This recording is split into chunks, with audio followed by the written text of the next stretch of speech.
Derrière Spirulin, il y a la volonté de trouver un fer naturel biodisponible, donc une forme assimilable par nos cellules. Il y a beaucoup de plantes qui contiennent du fer, mais toutes n'ont pas un fer biodisponible.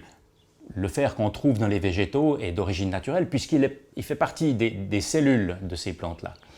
Et il se trouve que la spiruline, qui est une microalgue, qui s'appelle Atrospira platensis, qui est une microalgue ou une cyanobactérie, une algue bleue qui pousse dans les eaux saumâtres de la barrière équatoriale. Et il se trouve que cette microalgue est naturellement riche en fer. Et ce qu'on a fait pour développer Spirulin, c'est qu'on a essayé d'enrichir encore plus la quantité de fer qu'on peut avoir. On a d'abord regardé le contenu d'une molécule qui est clé, qui s'appelle le glutathion. Le glutathion est utile et est très connu dans la santé humaine comme antioxydant. Chez les plantes aussi, joue un rôle clé pour tout ce qui est mécanisme de contrôle antioxydant. Mais il a l'intérêt d'avoir un acide aminé qu'on appelle la cystéine. Et cette cystéine-là peut lier les métaux divalents.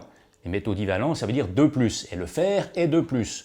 Dans les 12 mg de spirulin, donc dans un seul comprimé, on a deux formes de fer. Le fer libre qu'on trouve dans la plupart des végétaux et la vraie innovation Pharmalp, le fer lié à des petites protéines, ces fameuses phytokélatines, qui peuvent rentrer par une autre voie dans les cellules. Donc on a le fer libre qui rentre par une voie et le fer lié aux petites protéines, l'innovation Pharmalp, qui rentre par une autre voie. Donc on a l'intégralité des 12 mg de fer qui rentrent au sein des cellules intestinales.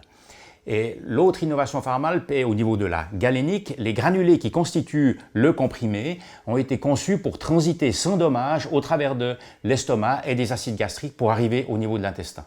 En conclusion, on a donc avec Spirulin 12 mg de fer biodisponible, sans effet secondaire, puisqu'on est très proche et quasiment identique aux valeurs recommandées quotidiennes. Ce fer peut être utilisé aussi bien par les femmes enceintes, puisqu'on a fait une étude avec les femmes enceintes, que par les enfants ou les sportifs, notamment les sportifs d'endurance qui ont fort besoin de fer, et ceci sans effet secondaire.